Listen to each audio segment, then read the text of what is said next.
Hey, everybody, welcome to the Jim Masters Show Live Entertainment Lifestyle Talk Show Series. How's everybody doing today? It's good to see you. It's Saturday. It is the weekend.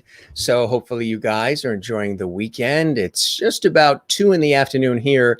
Our regular hours are 7 p.m. Eastern, 4 p.m. Pacific. Doing an earlier show because our illustrious guest, Alexis Chevalier, he is in the Paris, France area. And right now they're in Paris. It is 8 o'clock at night. So we didn't want to make it too late for Alexis and for his family and friends and fans and folks that are watching in Europe, as well as folks watching in other parts of the globe. I know it's like 6 hours ahead there in France and Greece and other places. So he's going to be joining us. He's an award-winning actor, playwright, and screenwriter. He is the great-grandnephew of the legendary singer and French actor, Maurice Chevalier, of course, which we've been talking about here on the show. He's been here, of course, in the States as well. He's done so many incredible productions and presentations. He's, again, really, really skilled at what he does. And he's going to join us in just a second. Good to have you with us. This is our Entertainment Lifestyle Talk Show series, bringing back the lost art of conversation and doing it in style with all of you. Our viewers call themselves the Lovities. That's right. What does that mean? Well, that's because in the summertime, I said the show was about light, love, and levity. And when I said that, I said it too fast, and all of a sudden, the word lovity came when I combined love and levity. And I tell you, all the guests, all the viewers around the world, because we reach an international audience, and we welcome everybody in the United States, Canada, Europe, Asia, Australia, Africa. Thanks for joining us today, live, or if you're watching us in the archives. I said love and levity too fast, and out popped months ago the word Lovity. So the viewers call themselves our Lovity Squad. They call me Mr. Lovity, and they call this Lovity Hall, and they welcome our guests as Lovities. It's the afternoon, so we're having some nice cafe, some nice coffee, some nice Java. It's not hot. It's been sitting here for about 20 minutes, so it's cooled off. I rarely get a chance to have a nice hot cup of coffee because I get so distracted and I get so busy. I end up putting the coffee down, and then the phone rings, or there's emails, or there's production to be done. So it's sort of like in between a hot coffee and an iced coffee. If I had an ice cube, I'd put it in there right now.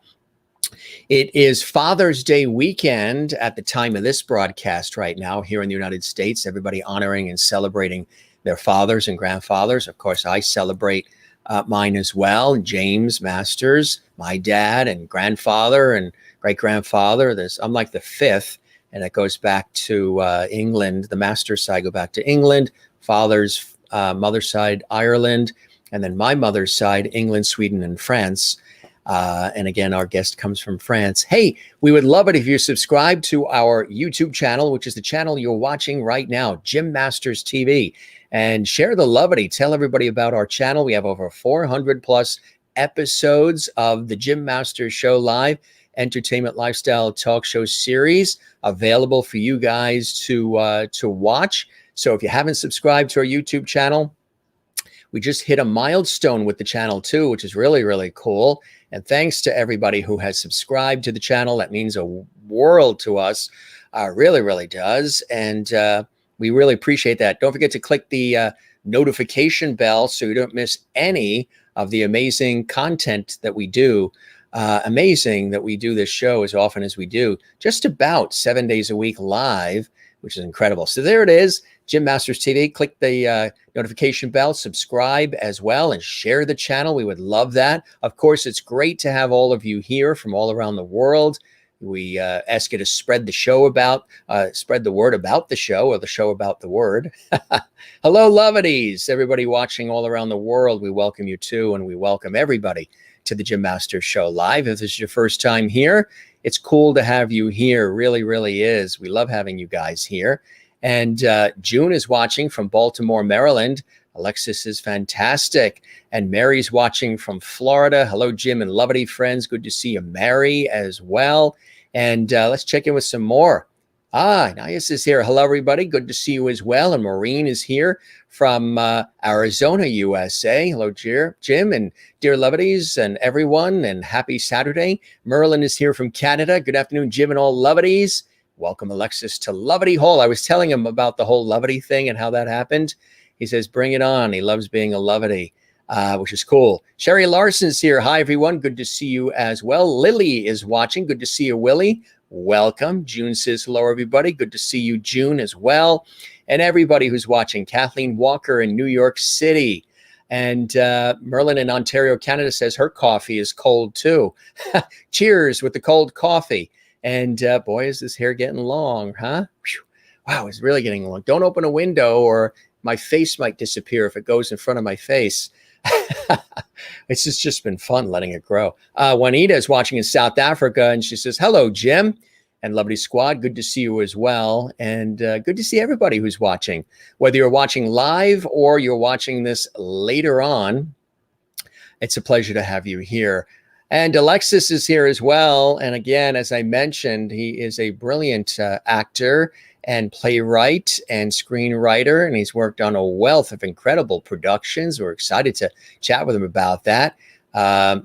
He really began to be attracted to acting, writing, and voice impressions at a young age. He's been involved in many shows and plays since high school, has written them as well.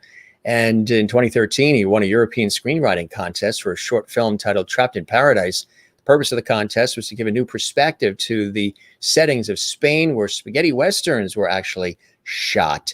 And during his third year of college, Alexis took theater classes at Wright State University of Dayton, Ohio in the United States, and also put on a play by Woody Allen, too. This experience and expertise he was gathering allowed him to enter the prestigious Lee Strasberg Theater and Film Institute in New York City.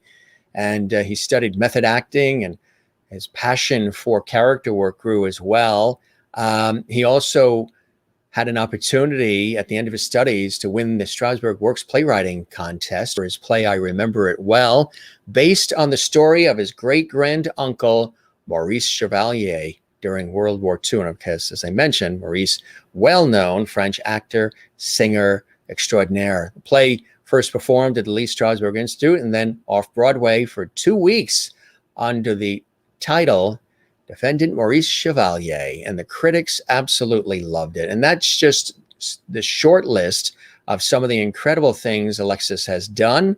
And it is my pleasure to welcome him. He's in the countryside, a little bit from Paris. Let's welcome him. He says there's some storms in his area, so hopefully his Wi-Fi will stick around. There he is in photo, and there he is in the flesh. Hi there. Hey, Alexis, how are you, my friend? Welcome to the show, live from France. How is everything going today? Well, it's pretty good. It's pretty hot and heavy and humid, but it's summer, so whatever, it's fine. That's it. Yeah, there's been like thunder and stuff like today. Everybody deck. Man. Hey, Papa Stins says, let's go. He's all excited. Hi, Papa Stins. I know that guy. Is he a friend? Yeah. Hey, yeah. Is he there in France? No, he's in Texas right now. Oh, he's in Texas. Welcome, Papa Stins. Good to have you with us. And we would love it if you subscribe to our YouTube channel, Jim Masters TV. And Mary Bishop says, hi, Alexis. She's in Florida, Pine Island, Florida. She welcomes you. Marty Thompson, who's originally from Australia. He was our guest actually last night. Great singer and songwriter, entertainer. And he's in Nashville, Tennessee. Have you ever been to Nashville, Alexis, at all? No, never. It's like the blues music kind of region. Yeah, it's amazing. Of it, right? Right, country and jazz and so much music coming out of that area. Papa says Austin, Texas. Austin's a great city. I was there on a PBS TV convention, and we got a chance to really explore Austin, and the music scene really amazing too. Anaya said they had a little tornado in France today. Wow, she's in France. She watches us from France. I wonder where that was. Had you heard anything about that? The tornadic weather there? No, I haven't. Yeah. Well, if you get any alerts or bulletins, duck and cover. Kathleen's in New York City, and you've spent time in New York City, right, Alexis? Yeah, 6 years. 6 years. Yeah. Do you miss it at all? Yeah. You do? I do. Kathleen's in the city. She welcomes you. And Maureen says, welcome to our newest lovely Alexis. We're so happy to have you with us as Jim's special guest. She's in Arizona. Marty says, bonjour. Juanita in South Africa. Here's all that lovity I told you about that our viewers give. Welcome to the show, Alexis, from Juanita in South Africa. And Sherry Larson says hello to Juanita. And everybody says hello to each other. Welcome, Alexis, from a very warm Jacksonville, Florida, from Ann Wozniak as well. So how have things been going? Obviously, we've lived through some really interesting times. Marty, thank you very much. Marty doing the super chat. He was a guest last night. Thank you for sharing my story. Babette and I love you. Your amazing interview skills. I hope you got the package. Thank you very much, Marty. After this show, we're heading to the post office box to get that package you sent. That's our super chat. And thank you very much, Marty. And we encourage everybody to check that out. When they said everything was closing down and everything was coming to a halt, Alexis, what were you doing at that time last year, probably around March of 2020? Were you involved in productions and did you have a lot of things scheduled for 2020? A lot of people I've talked to, friends and, Broadway and television and film and music, they're like, oh boy, 2020 was going to be my big year. I was really going to nail it in 2020. And then, boom, the world came to a stop. Hey, Mason Griffin is here, too. Good to see you, Mason. I think you guys are in New York now, right? You guys were in Maryland during the pandemic, and now you guys are back. You and Andy, I think, are back in the city. Good to see you, Mason. Hello to Mason and Andy. So what was your life like when this pandemic hit? And were you in France when it hit?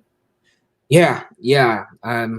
I returned like a couple of months before the pandemic, and I didn't really have anything planned for the year because Paris was all very recent for me. I didn't have any acquaintances or very few over there, so I really didn't have a production and I was involved in, but I was writing a screenplay, and well, actually, the first quarantine allowed me to complete it.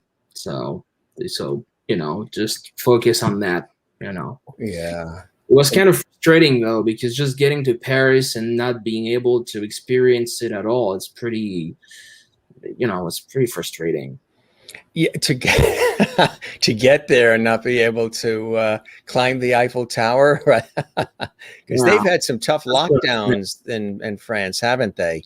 It's they've been pretty strict, as Europe has had to for everybody's protection. But you were saying to me when we were chatting before we went live on the air, things are loosening up a little bit in France. A little bit, like it's been a month. They've been cutting us some slack a little bit. Now we can go to the theater, to the movies. We're gonna go to a bar, a restaurant. We can actually get to live a little bit, because we had a second quarantine, which was a little rougher, because it just lasted for 7 months. It was a quarantine without being a quarantine. It was like 7 months of like restrictions, but not like as strict as the first one, where literally you can get out of your house. So second quarantine was harder, I think, and we're getting out of there progressively. That's right. Yeah. Keep the fingers crossed and all. Perfect. Absolutely. I was almost like was wearing a mask still on my face, and I was like, it's okay. Jim is in the USA. Let me take it off. Are a lot of people still wearing the masks there? Oh yeah. I mean, now you only wear it like when you're going into a store or something, or that's how now it's sort of state by state here a little bit. There are people still wearing masks. I know in government buildings, hospitals, doctor offices, nursing homes, they do want people to wear them. Some places they're giving an option. When we go into those places. We still wear them, and occasionally, we were very good about that. We did the masks, social distancing, double vaxxed, so already vaccinated. That's all taken care of. But now there's this new Delta variant that's pretty strong, they said. So we want to make sure we're good with that. But crazy time, huh? Boy, could you imagine? I said to people, friends and colleagues, I said, the only people that could have scripted a year like what we've all experienced around the world, Alexis, would have been the thriller Stephen King. Yeah, Stephen King, Steven Spielberg, or from the Twilight Zone, Rod Serling. Those three would have imagined this sort of scenario. Have there been any teachable moments for you? What have you been able to do during this time? A lot of people have been very introspective, and they've been looking in the mirror, and they've been looking at their lives, and they've called this the great pause, where people, have taken time to look at their lives and see the things they've done so far and what they want to do with the rest of their lives in the next chapter. I know here they said in the United States about 40% of people who are working at specific jobs right now are actually going to quit and leave, especially those in corporate jobs, corporate America.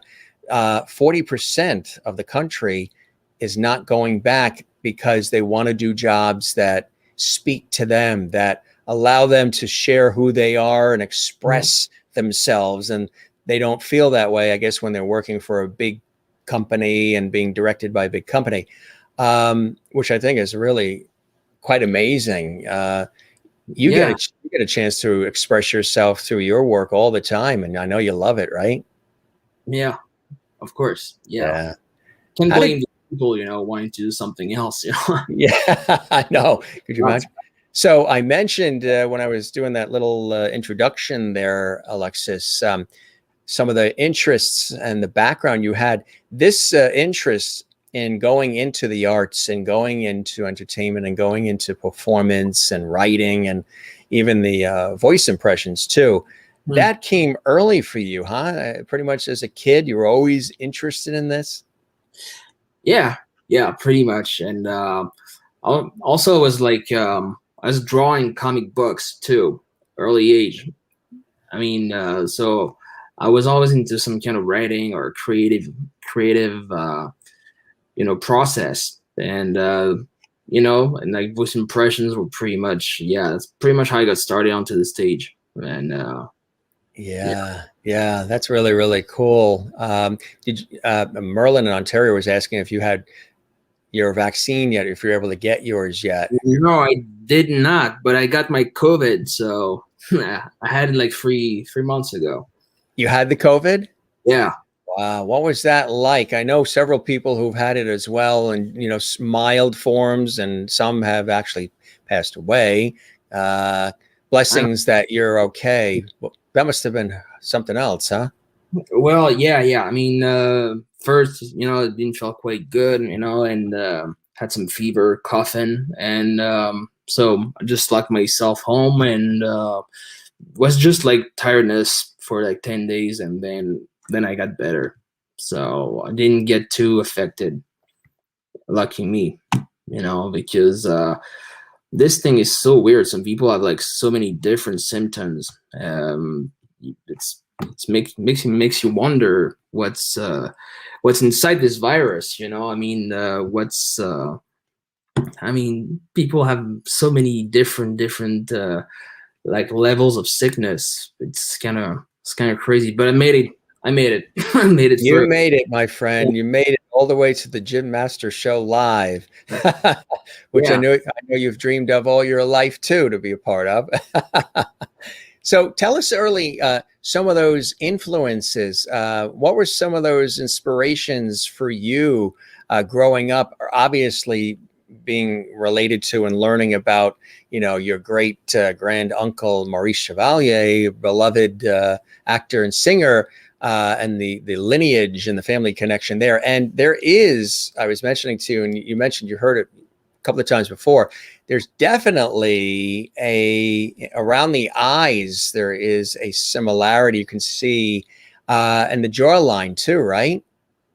Yeah, if you say so. Yeah. There he is. Yeah, I mean, he's pretty old on this one, you know. If you, That's a good looking one, huh? It's pretty hard to. Yeah, you definitely can see it in the eyes. Yeah, the two of you. You can see the family resemblance between you and Maurice. One of the things that I think was really cool. There's another shot of you. Oh yeah, that's. I mean, you could definitely see. I mean, definitely see the family resemblance between you and your great-granduncle Maurice Chevalier. That was a very special project, right? I remember it well. Tell us about that and paying homage to your great-granduncle Maurice Chevalier. That was really a beautiful thing to do. Yeah, I mean, I've been thinking about this project like sometime before. You know, I wanted to make something like a film at first or something like that. But then when I heard the Lee Strasberg Theater and Film Institute was having like an annual contest for playwriting, that's when I decided to. That's Papa Stins right there, actually. That's sitting on the couch. Oh, that is Papa. Okay. Yeah. There we go. There you are, Papa, in Austin, Texas. That's sure. A cool name. Yeah. Papa Stins. That's a cool name. Is that a cool name? Mike Stinson. Yeah. And so, you know, I took the opportunity of this award. I mean, of this contest for writing this story. Specifically, that I was a little bit tired that to have people go, "Well, this guy collaborated with the Nazis," and you know. Oh, you mean your Maurice? They said that about Maurice. Yeah, I would hear that from here, from across the pond. So you wanted to set the story straight then. Pretty much, yeah, because there was some misinformation about this story. So I wanted to clean his memory pretty much. Yeah. You know? Right. Yeah. The facts are much different than just a simple phrase that's easy to repeat. He was a collaborator. Wow. It's not Right, exactly. So what was that like? How long did it take to put that project together and that production, Alexis? Well, you had to do a lot of research and all. Absolutely, yes. I had to go work on some books because then I didn't. That's all I can base myself on. Pretty much, I could base myself on. So a lot of research and then the play as we rehearsed it, kind of changed and then evolved. It was my first play ever, and then the first thing was I got the award at Strasberg. So it was produced there, and then it was conducted off Broadway to a bigger theater for 2 weeks. So that's really how I got my I tried my wings at writing, producing, and all of that. So that was really. People loved it. The response was wonderful, right? Yeah, that was great. Yeah. Great show. I would imagine too, even from the family, your family, the relatives, the people who are connected to Maurice as well, probably admired it. Yeah, I mean, this is where this is interesting. It's actually my side of the family was not so close to Maurice. My grandfather really met him a couple of times, but thanks to that play, a person, Thomas Knippen from Chicago, went to see it and he's acquainted to my cousin, who's known Maurice, and so then we got in touch. And I got in touch with that side of the family, and that was really great because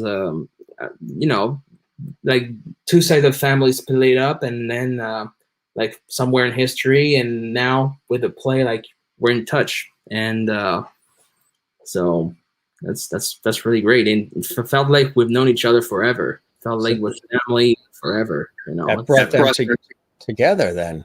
Yeah. Wow. Yeah. Cool. That's the residual. So how did you first, what I was mentioning earlier before we showed that, some of the inspirations in your life early on, Alexis, that, pointed you in the direction of wanting to do this kind of work at an early age, even the vocal impressions, voice impressions too, huh? Yeah. Well, I guess the motivation was just realizing you're making people laugh. So the more it goes, the more laughing, the more you do it.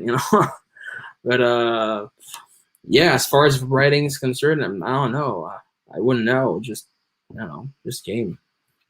What was one of the first things you had an opportunity to be involved in production wise? Was it this? Was it I Remember It Well? Or were there projects prior to that you had an opportunity to participate in? Oh yeah, I mean, had done theater for like 7 years before, and so did some like absurd things, like comedic, Yeah. some like experimental a little bit, and also some dramatic stuff. But I wouldn't know. It's just the pleasure of like performing, being on stage that drives me.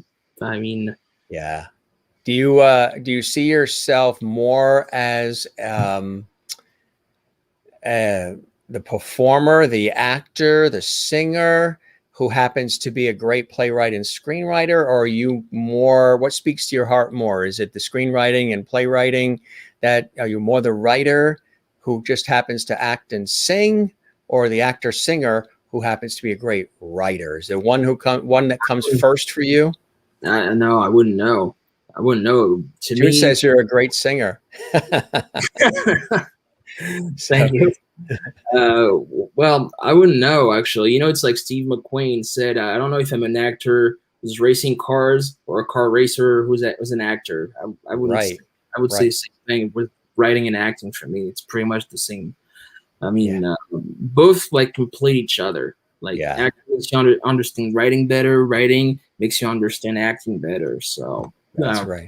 I know. The thing I know is I need both. You need both, right? Exactly. And sometimes you really, when you take on a role, you really take on a role. I mean, you go all in, and whatever the role calls for, you're in there. Case in point.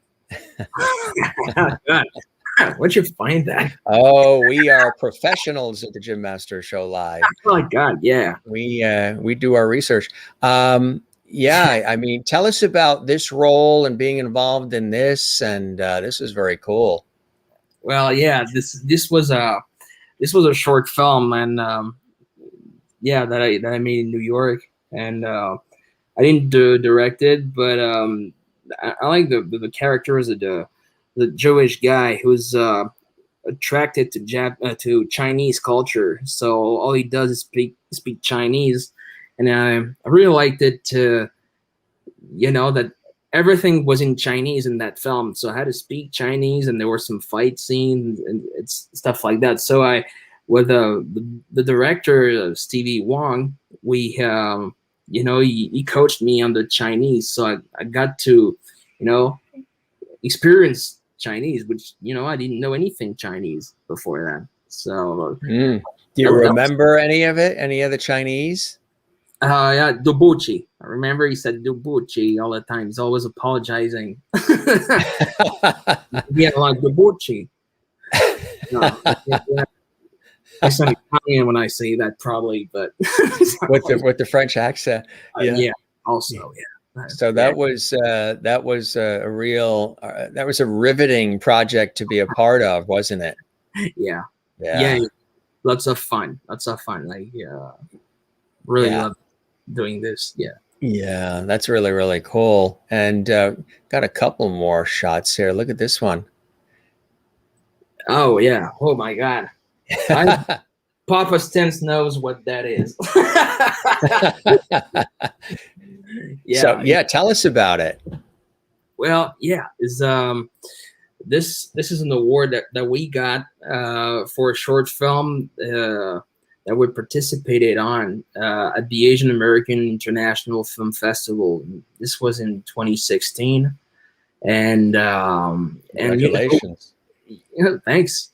and we got 2 awards out of this, and one for best cinematography for Hideki Shioda, and one for the top 10 films. You know, they would give like a top 10 award thing. Yeah. And so what's really cool is that this one, that's the first film I ever directed, and with Papa Stints, we stayed all night, like, you know, because they give you a topic and then you have to come up with a film and have it all produced and submitted by 72 hours. So we were just pulling like, that's why I lost so much hair. You know, I was like, oh my God, what are we gonna find? Pulling the hair out, huh? Yeah. And if you need any, I'll send you some. Mine's gotten really long.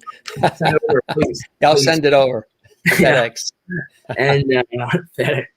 And so, you know, well, we spent the whole night trying to come up with something, and then finally we found like something that was very simple but very efficient, I believe, and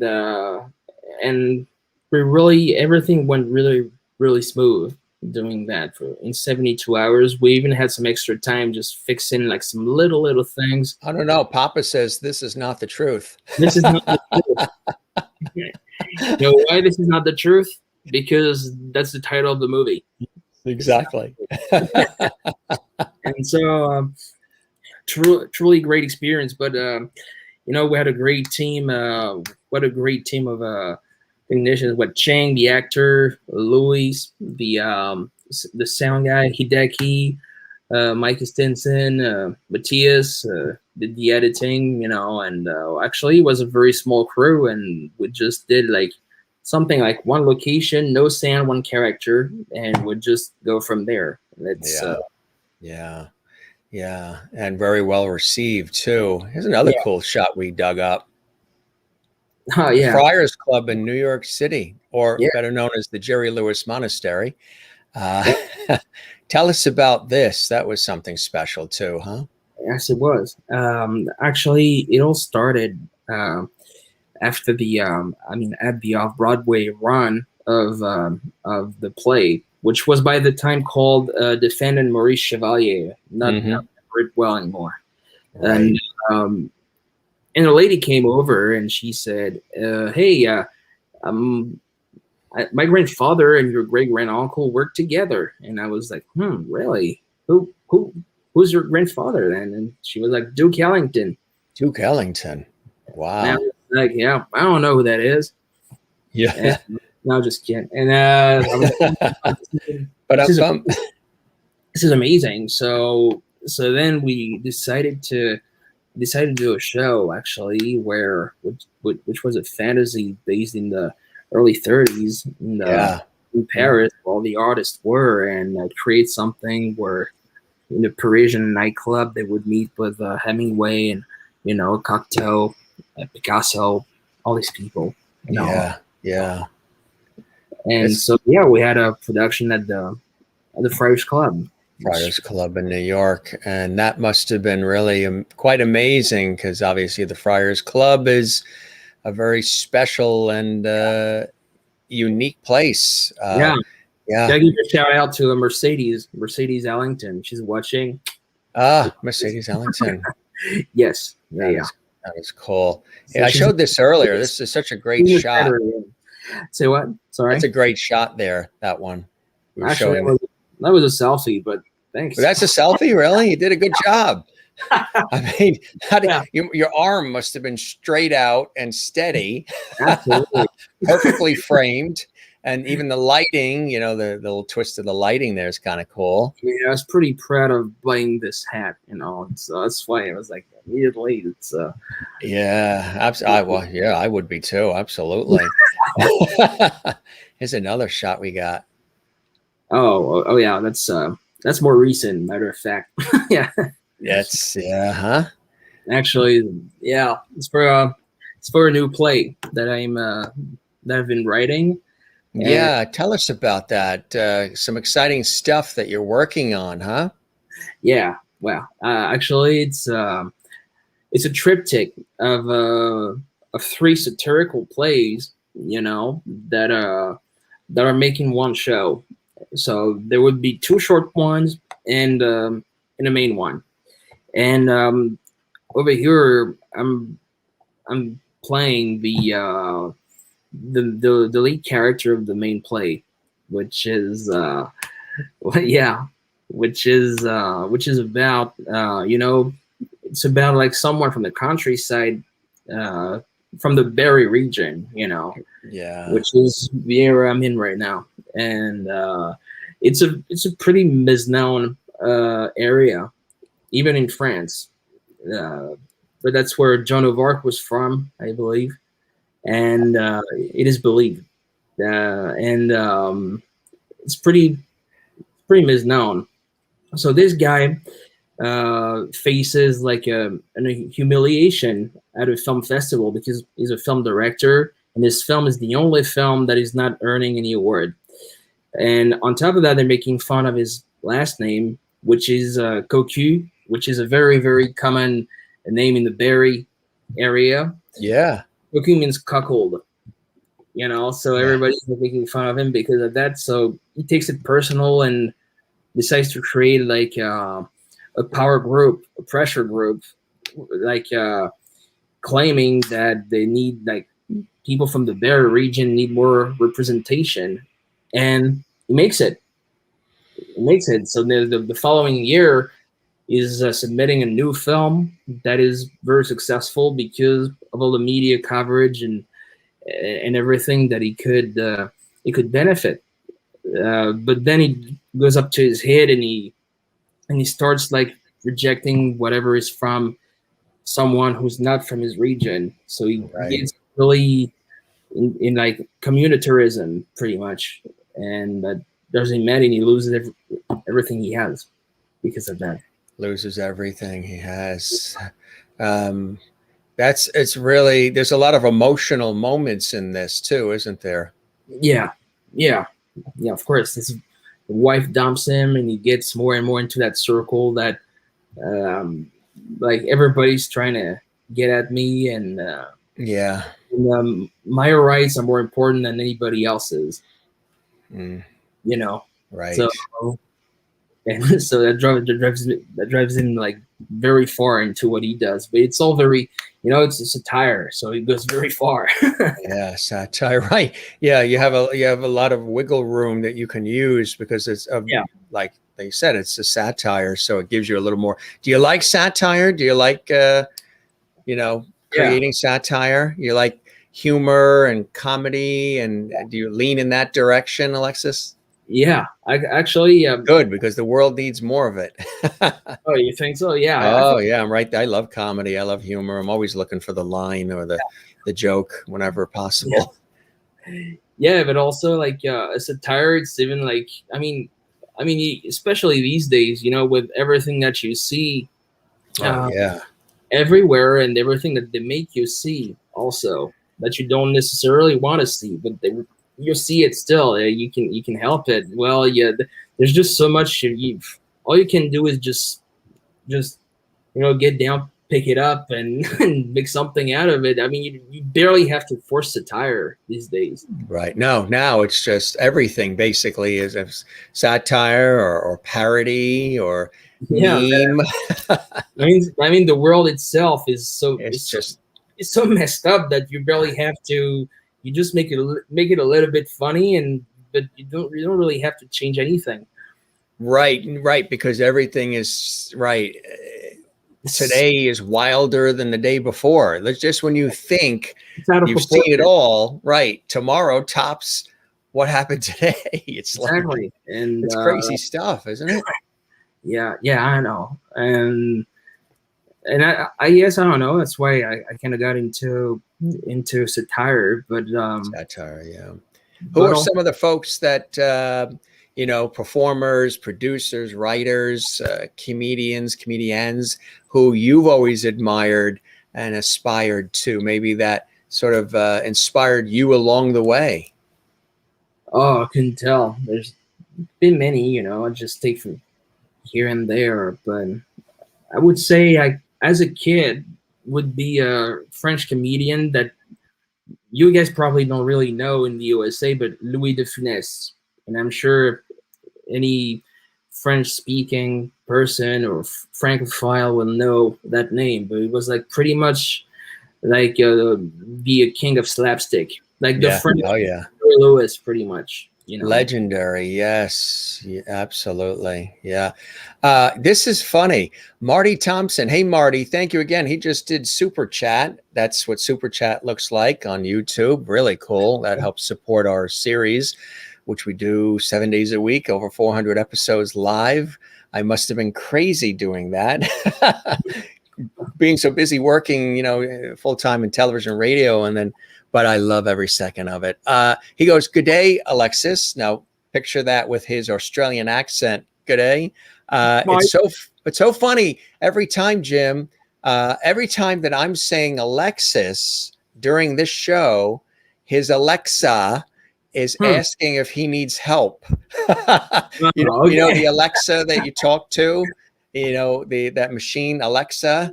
They have, I would probably have it in France too, but you know, it's like when I guess you can Google anything or say anything and it responds to. So every time I'm saying Alexis, his Alexa is asking him if can I help you?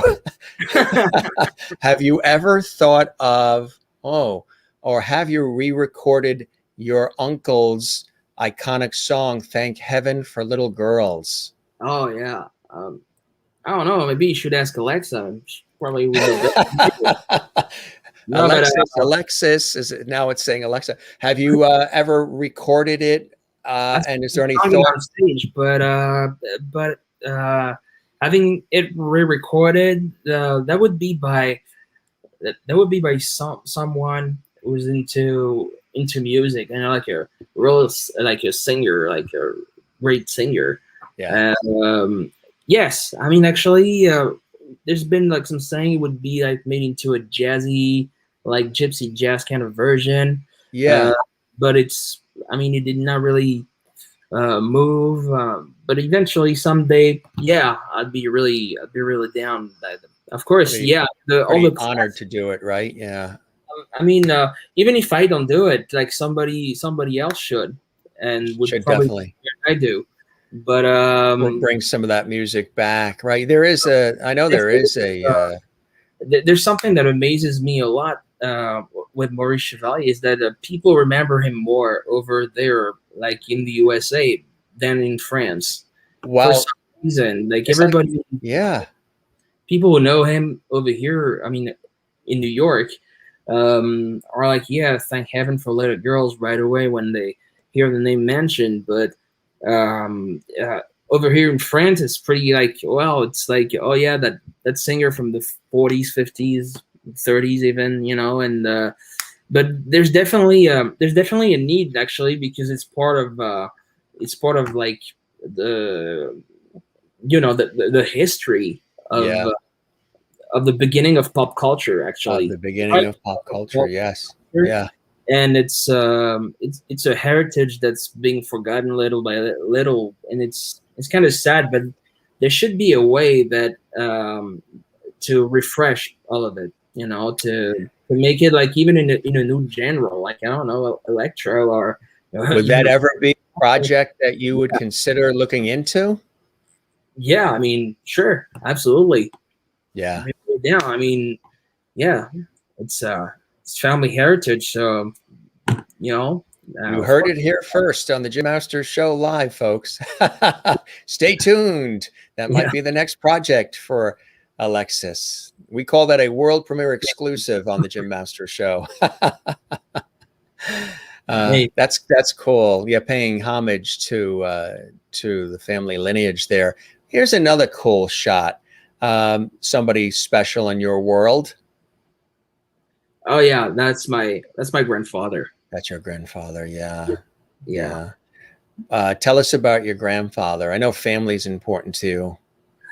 Yeah, I mean, I'd rather not really talk about family. You know, that's it from Maurice. You know. Yeah, Maurice. Yeah. Now, is this the grandfather that has the lineage to him? Yes, actually, yes. You can see the family resemblance there too, which is quite amazing. I Yeah. also heard that you like to do yard work and mow lawns and things like that. Oh, who told you? Oh, God. Yeah, mowing land on a four-wheeler. So, Yeah, yeah, you really are. I was It's a trying cool shot, very Oh, dapper. yeah. What was happening there? Oh, actually, I was at a wedding. I was at Austin's wedding. You were at a wedding? Yeah. Yeah. Yeah. And June says, so happy to see you. And June's now she's moved over to the Baltimore area. We have a clip too, Alexis, that you sent along, which I believe is from one of the projects. I think it's yes, it is. This is not the truth. Yeah. We've got a little bit of a video here, and I know you mentioned queuing it up to a certain point around 1:40. So we have it queued there, and we'll just let it roll from there. Did you want to preface it? Did you want to say anything in advance of us showing this clip that is here? I mean, it pretty much speaks on its own. I gave it a little bit of background, like, we shot that in 72 hours, and Yeah. we got it like screened like in big movie theater in New York. It was pretty amazing. It's pretty amazing experience. But I mean, you can just play it. All right. So we're at that 1:40 part here. You can see it on the screen. So it's going to pop on. At what point? What's happening here? When we start it? Well, he's trying to find some meaning in these newspapers. So he's cutting it down. He's losing the labels. He's cutting down the headlines to try and find some meaning, and then you'll see what happens. All right, here we go. This is not the truth. The work of Alexis Chevalier, and let's take a look at it right now.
Mm, that really looks very riveting and very emotional.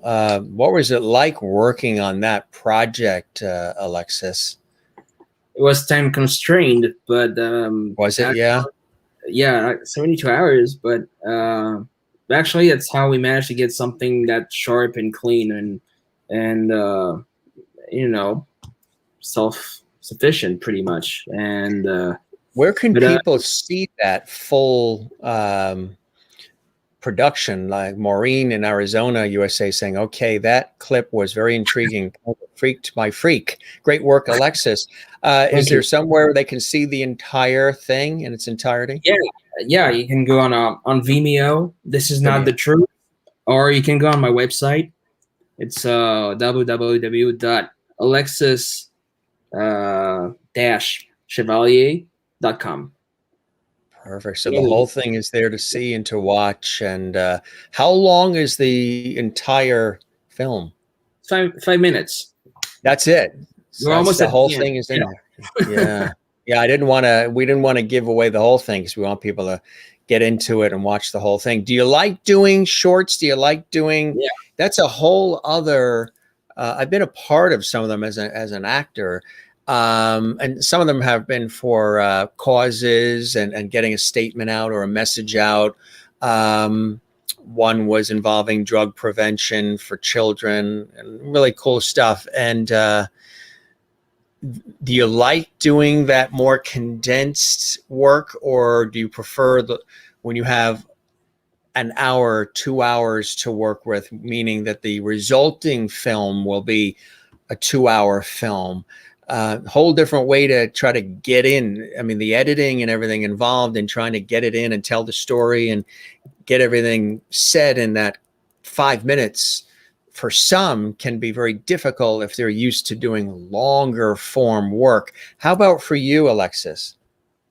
Well, I kind of like the short format, whether it be a film or a play, because it's I believe you can be a bit more spontaneous about it. Like, you can really have an idea. Like, it's almost like a sketch or a short story or even a joke that you're telling someone, and it can have just like a beginning and an end, but it's very short. But I like it because it's actually easier to make in the first place, and I don't know, there's like some charm to it.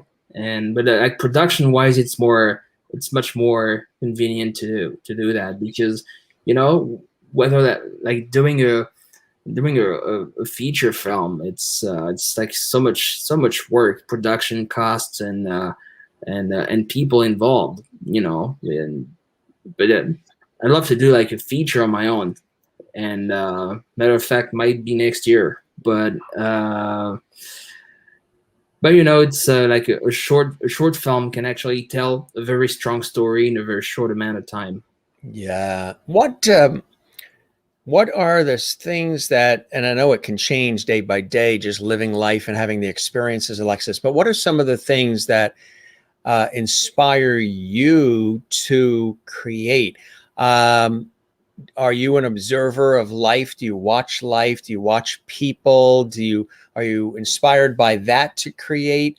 And what types of material speaks to you? I mean, well, it's I would say, yeah, of course, observing people, that does help, but also, like, reason of making satire is that when you find that something is so ridiculous and so, like, accepted by the bigger number that you have now, you have to make fun of it. That's pretty much, that's one of the drives that I have too.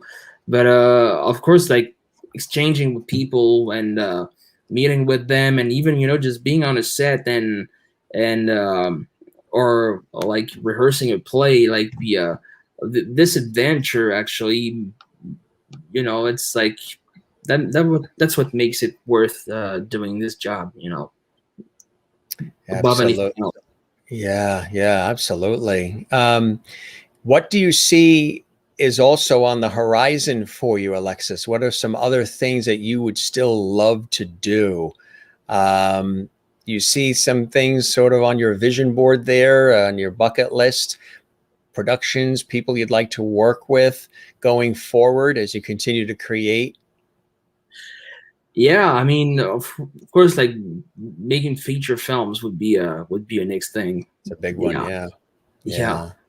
But like now back to theater, I'm trying to get these plays out there, and now that theaters have reopened, it's like there's the horizon, and that's it for now, and then we'll see what comes from there. But the thing, I always have ideas about what to write. Like several every day, but I always write them down, always. And sometimes when I think about like an old idea that I've had in the past, then I go back to it, and eventually that becomes something, And so that would be it from now. I mean, I can't tell you what life would be like in 10 years. I'm pretty much taking it like one thing at a time. Yeah. Best way, like we say, if we were to try to predict how things are going to be 10 years from now, we would never have thought of the stuff we just went through in the last year. We would never have been able to. Do you like sci-fi and thrillers and any of that material? Yeah. I mean, sci-fi, it's never really been my thing, but like some thrillers and film noirs, especially. Yeah, I like that too. Yeah. Could you ever see yourself writing for a sitcom, a situation comedy television series? Do that, yeah. Could develop one of these, absolutely. Yeah, that would be kind of cool to do that, huh? Absolutely. Like, there's something very theatrical with sitcoms, and something that's really formatted, but you can actually play around with that form. And that's something that would be really interesting to do. Matter of fact, I have ideas about something like that. But if you reinvite me, maybe I'll tell you if I've been ahead, Yes, we will see you at the Emmy Awards or the Oscars, the Academy Awards, collecting the trophies on it. A sitcom would be cool, yeah, because obviously, like you say, you enjoy things in celebrating the strange idiosyncrasies about life, all the things that we get so hung up on that really are trivial, if not nutty. You know what I mean? Sometimes that one of the things about what's gone on with this pandemic and the economy and the civil unrest that's happened here and the political craziness that's happened here in the States, all of it, in the same year, is it's given us an opportunity to realize that some of the stuff that we get so hung up on and we make a big deal over really doesn't matter, and that it's really the simple pleasures in life and the simple relationships that make a difference, right? That's why you were telling these guys in corporate, and they want to find something simpler, because after 2 months of lockdown, they're like, yeah, but what have I been running after all my life? I actually missing out something. So yeah, that's why this is happening. Exactly. Papa says people want humor these days. They do. They're really craving, and they certainly have been over the last year, humor and nostalgia. They've been watching a lot of old nostalgic movies and a lot of older sitcoms, TV shows, and listening to a lot of good music from the past. And I think people just wanting to remember and reflect maybe a simpler time where things weren't as heavy as they are. Merlin in Ontario, Canada, watching says, "Do you ever think of moving back to the United States?" Oh well, I'm not like shut down to the opportunity that I might ever go back there. Of course, I would love to, but I got back like almost like 2 years ago, and we've had like a year and a half of COVID, so I'd rather like try to get situated in Paris, first, and but of course, yeah. I mean, New York is pretty much like it's a huge part of my life. Yeah. It's Yeah. it's where I What were learned. some of the things that you had an opportunity to work on? Of course, the schooling in New York too, and also in Dayton, Ohio. But what were some of the cool things that you remember fondly about your time in New York and projects you had an opportunity to work on while in New York? Like best memories. That would be like all the team, like the team I wound up like building with like some friends, and at some point we could have shot like one short film every month or even Oh, yeah. 2 weeks. Like Some people do some that. point Yeah. we are really riled up. Like with Mike Stinson, Papa Stintz, and other friends. We were really we're really like creative. Like we were really on a nice You're on nice this, yeah. creativity. Yeah. Wavelength, on the same page. You Yeah. guys, you all think alike in a certain way, right? And very collaborative. Yeah, and also everybody's like complimentary. Like one guy Yeah. would bring an idea, would make it this and that, and then and one would bring another, and they would have a final result, and boom, everybody would be happy with it. So yeah, that's Yeah. something When you were in the States, did you get a chance to travel around America and see other parts? not so much. I saw New Jersey from New York, You so just look across the river and there it is. Yeah. also What other places would you like to go upstate New to? York too. Like I did a lot of background work here on Yeah. TV shows, and Yeah. so many of these were in New Jersey, upstate Yeah. New York, and State New York. yeah. Have And you not Los Angeles? No time in never LA been yet? there. No. Would No. you like to visit? I mean, a lot of, obviously the television industry is very big, and film Yeah. industry in LA too. Yeah, but somehow it never really Appealed to you? No. Yeah. No, Yeah. I think New York is a great school for learning what we have to learn, like whether it be in comedy or acting, writing, All the different cultures, all the different or any people, kind of job. Just the lifestyle over there is the just energy. the energy and like the roughness of it too. Like you have to. Sort of the edge. Yeah. Yeah. It's a good school, but then I've never been to LA, so I don't know. But I always figured like New York would be more. It's To me would be more cultural and like interesting culturally. with everything that, right. All the different people from around the world, sort of like a melting pot. Exactly. Right. And of course, Exactly. theater, Broadway, and Yeah. the theater really, yeah. Even television industry and film industry is pretty big in New York. Actually, there's like so many Yeah. shooting on the street. Like Absolutely. Yeah. and I would have loved to go to LA like maybe in the 4-5 months of winter in New York. That's probably that would be. They do that up here in the northeastern United States. What they don't do the LA. What they do is 6 months up here in the New York area, New England, Connecticut, Massachusetts, Rhode Island, Vermont, New Hampshire, Maine, and they'll do the summer months. They'll do late spring, summer, and fall up here, and then in the winter they go to Florida. Yeah. They're called snowbirds. There. They call them snowbirds. Snowbirds. People who do that 6 months north and 6 months south, and they'll go in the warmer weather when it's freezing up here, and then come back up here when it's hot down there, which is kind of cool. Do you like tropical warm weather? Do you like tropical environments like a Florida, places like that weather? Yeah, like hot and humid, like tropical. Yeah. Have you had a chance, in your life to travel to other places too? Obviously, you've been here to the States. Merlin in Canada asks, have you ever had a chance to visit Canada? No, I'd love to. Toronto and Quebec and I'd love to. And you'd fit right in, being able to speak French, and especially Montreal and Quebec, the very French cities. What about other parts of Europe? Have you had a chance to travel to other parts of Europe?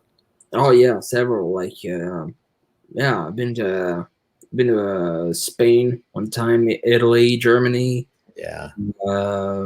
Where else? Can't think of it right now. Yeah. Yeah. Been to England, but England. yeah, Yeah.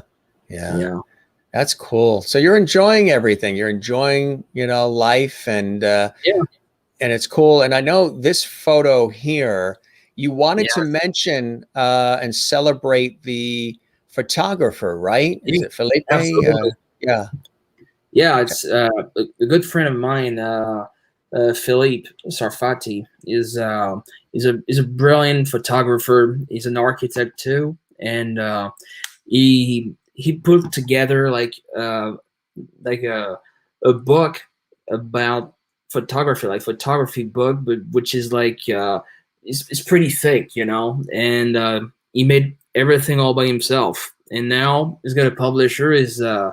Needs to get it like funded on Kickstarter. So if there's any way we can share around the Kickstarter link over here. Don't have it here, but can they find it? Is there anywhere they can find it? Yeah, it's on Kickstarter. And Okay, so they go to Kickstarter and they type in his name? Yeah, and his name is Philippe Sarfati. Sarfati. Sarfati. Exactly, and the book is called Territories. It's really amazing, and this guy is a huge talent, photography talent. If you guys are interested in photography, you gotta check. I love photography. Yeah, absolutely. Yeah. And architecture. Before I went into the crazy world of television and radio and stage and film, I studied architecture and design, and I still love architecture and design. And everywhere I go, especially when I'm in cities and we're with family or friends and buddies or what have you, I'll always tell everybody, make sure when you're in the city, you look up. Don't just look down, look up, look at the buildings, look at the shapes, the angles, the shadowing, the lighting, the way the sun's bouncing off the glass. Look up. Or same thing when I'm going over bridges, in a car or what have you. I'll always tell everybody, look, when we're going over the bridge, look at the view, And it's funny because sometimes people, they won't look at the view, and I'm like, look at that, look at the skyline or the ocean or the river or whatever it is. It's really, and when you think about it, when you go over a bridge, the engineering and the design and all it takes to be able to build and construct something as powerful as a bridge and to hold all that weight all day long, it's extraordinary. When you really think about some of the things that humans have created, it's unbelievable. It really, it's absolutely unbelievable. If you didn't go into this line of work, Alexis, what are some other interests that you have? Other things you possibly would have, or maybe still could even do? I don't really know, actually. I don't really know. Maybe something related to law, something like that. Sometimes I fancy what it would have been if I had chosen to be a lawyer. But yeah, life, it's got different. At first, I wanted to be when I was a kid, I wanted to be a journalist too. Journalist, yeah, right. And then I got disgusted pretty quickly with the fact that you don't really get to pick what you're writing, and sometimes you have to you have to talk about some stuff that you're not necessarily interested in, and that's when I got like shut down. And that's interesting you say that, Alexis, because I've done news reporting and news anchoring on radio and television and sports and weather and all, and I can relate to what you're talking about. I'm very much a personality, and if you're reporting the news itself, it's about the story, it's about whatever the thing is, and sometimes you can't really have an opinion, or you're not supposed to, I guess, although that's changed a lot. But it's you're grabbing the microphone and you're chasing the fire engine or the ambulance, or you're like, you know. And yeah, if you're a personality, or if you want to express yourself and, you know, use a lot of emotion, different things like that, it's not as easy, because you have to fit into a box a little bit. And you don't seem like somebody who really enjoys being placed in, other than what you're in right now, which is a box, a screen box.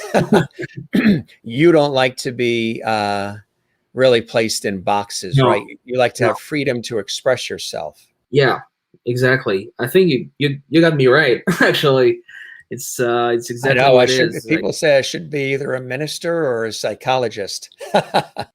you got it. Well, but that's true. I think. I mean, some people also like to label themselves. I'm this. I'm that. I'm this. I'm that. I mean, first of all, are you really? And second of all, yeah, it's. I think it's narrowing down the possibility of exchanging. You know, and of like you said, freedom to be placed in a box and not think outside the box. You know, that's Well, you know, that's what a lot of people are saying is happening. A lot of people are starting to think outside the box, which is giving them yeah. an opportunity to be more creative. So I think you're ahead of the curve with that, Alexis. Always Not that looking I'm ahead of the curve. It's just I mean, that's just like the way I've been living my life so far. So and I'm right. bound to change, you know, and because Yeah. there's also like I mean whatever you can see on the social media and stuff like that, like it's also like it's pretty helpful, you know. I mean it's pretty easy to put people in boxes because then you can just take the whole box and move it somewhere else, you know. Yeah. uh, and I mean the life doesn't work like that. It's you go anywhere, you go on the street, you talk to people, and you know, and sometimes if they're just into that box and you see it on social media, you would not talk to these people because you're like, nah. But then you see them in real life, and then there's something happening. Well, that's what I'm interested in. And sometimes the box that they create on social media isn't even the real version of who they are. It's an image that they have created. Yeah, it's yeah, I believe it's this is an image, and hopefully, you know, a successful one at that. You know, it's not a thing. You know, All the world's a stage, just like they say. yeah. Before we wrap up, my friend, what are some of the things in your life that bring you great blessing and joy to want to continue creating and touching the world and the lives of others through your art, through your craft, Alexis? What keeps me going? Nah, I would think like, you know, I'm repeating myself, but like just meeting new people and, you know, exchanging with them. It's pretty much what it is. It's not much, you know. You like new experiences with people, and right, you get inspired.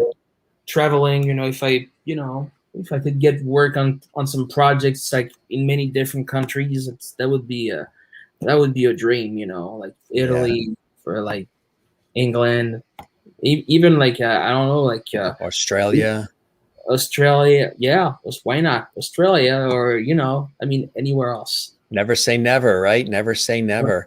Like you know, you know, you never know what's coming. If I get an opportunity, you know, somewhere else or something, Right. I would go. You know. Well, my friend, this has been terrific. It's been a great opportunity to connect with you, hear about some of your projects and your passions. I'm glad that you made it through COVID. You're in good health. Yeah. You made it even through the storm and the weather. You said, I mean, we both made it for that one, you know. yeah, before we went on the air, everybody. Right.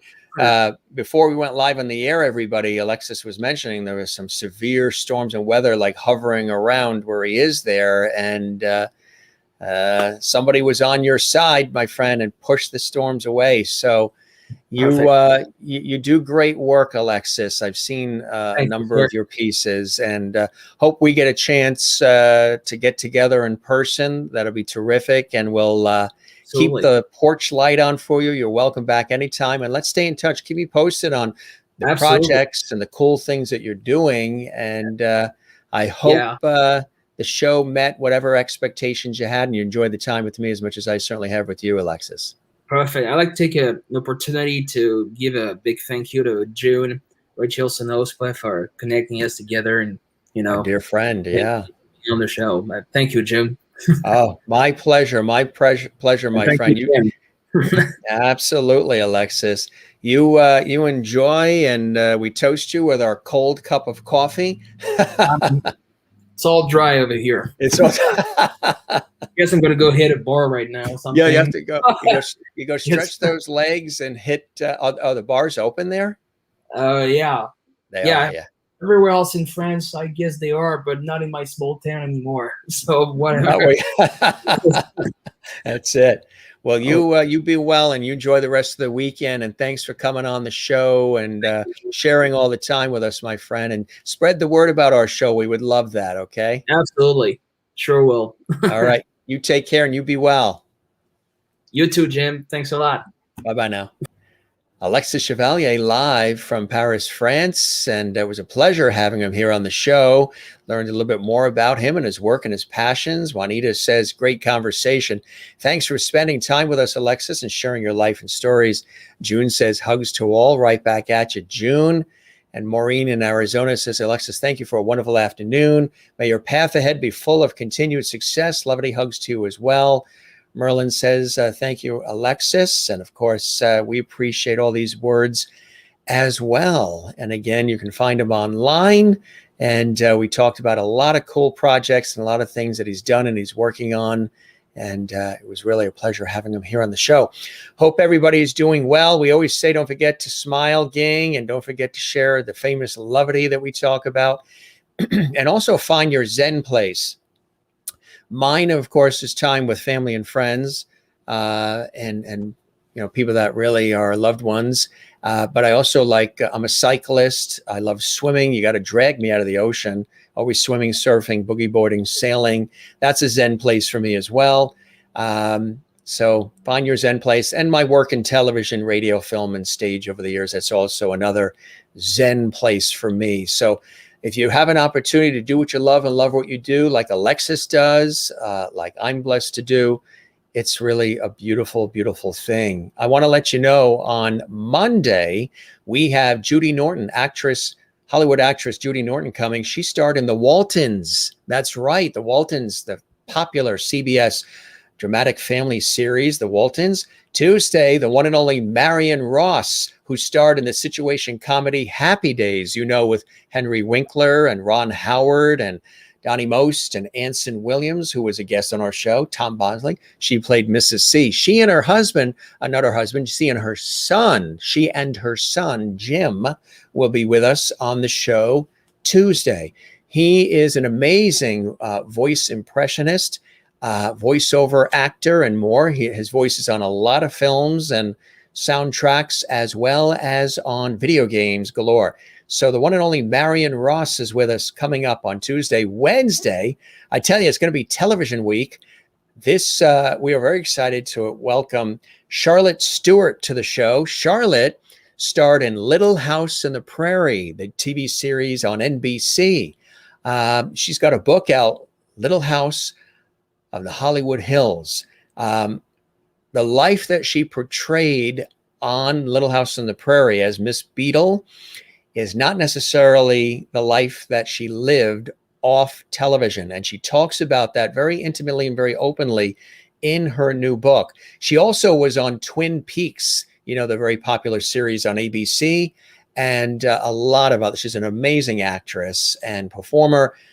She's going to open up about her life and share incredible stories on Wednesday. Again, she was on Little House on the Prairie and also Twin Peaks and much, much more. And there's the book again, Little House in the Hollywood Hills. And it's going to be quite amazing.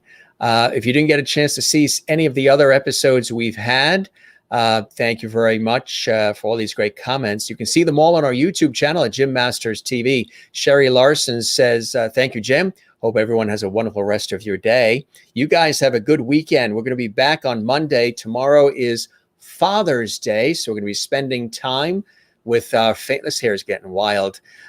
Spending time with family. So hope you have a beautiful day tomorrow. And we'll be back on Monday with actress Judy Norton. Enjoy the rest of your day. You too, Maureen.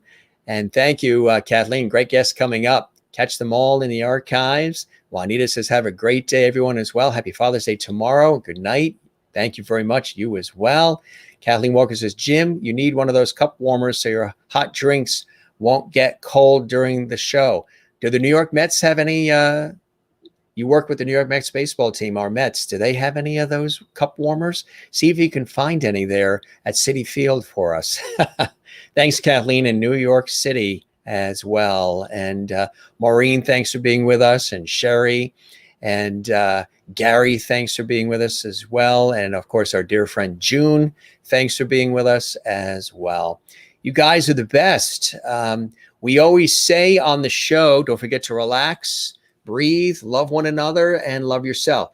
Everybody, doesn't matter your zip code, income, height, weight, gender, political views, religious views, any of that. You're all welcome to join us here on the Jim Masters Show Live Entertainment Lifestyle Talk Show series. And don't forget to love yourself. Really important to do that. And if you missed this episode, any part of it, you'd like to see it again, or any of the over 400 episodes of our Entertainment Lifestyle Talk Show series, I have something special for you. You can see them all 24/7, 365 on our YouTube channel, Jim Masters TV.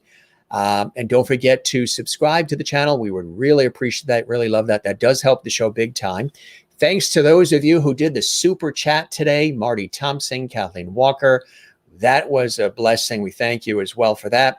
The YouTube channel, Jim Masters TV. And make sure you click that notification bell so you don't miss any of our episodes, live episodes, or sometimes we do surprise pop-up shows as well. Thanks, Kathleen. You're going to look for those cup warmers there at Citi Field, home to the New York Mets in New York City. A couple more comments coming in.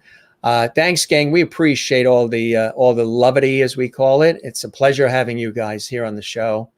And continue to tag and celebrate and share with everybody you know.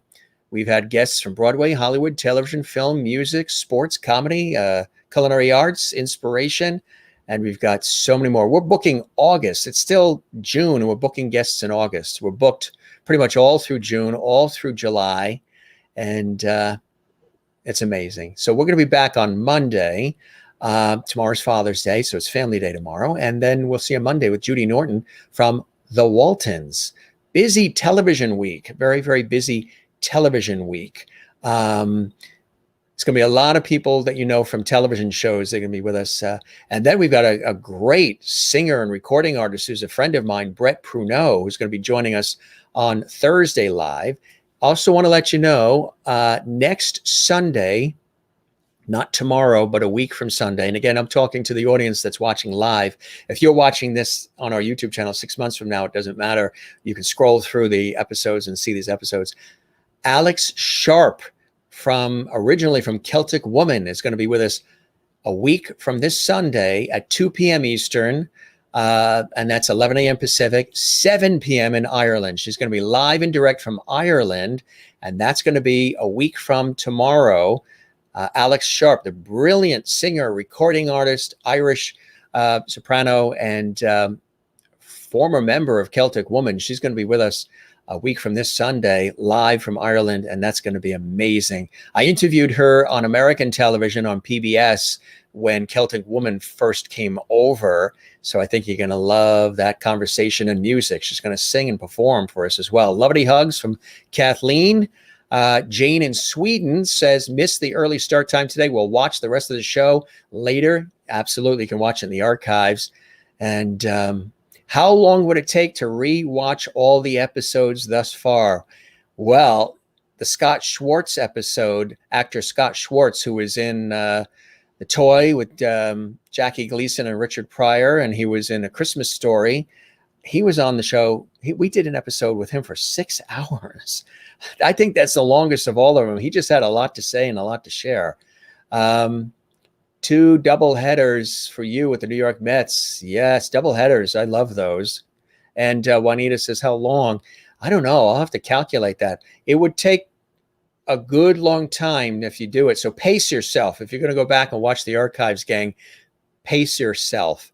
A lot of good episodes and a lot of levity and levity as well. Gang, we're going to wrap up. We toast you. Time for some lunch here. It's about 3:30 Eastern. Thanks for being with us in this episode of the Jim Masters Show Live. Again, you guys are really a pleasure to chat with, and just a couple more coming in. Thank you, Marty, as well. And if you didn't see the episode when Marty Thompson was on last night, singer, entertainer, the RC crooner extraordinaire, it was epic. He was with us last night, and Babette, his wife, too. And Jane in Sweden says, hugs to all, lovelies to you, young Jim. I love that. You went from King Jim to young Jim. I love it. All right, gang, be well wherever you're watching around the world. You take care. Thanks for being with us. We love you all, and thanks for joining us in this episode of the Jim Masters Show Live. Happy Father's Day weekend to everybody, and we wish you all the best. We'll see you on the next episode of the Jim Masters Show Live. Take care and be well, and bye for now.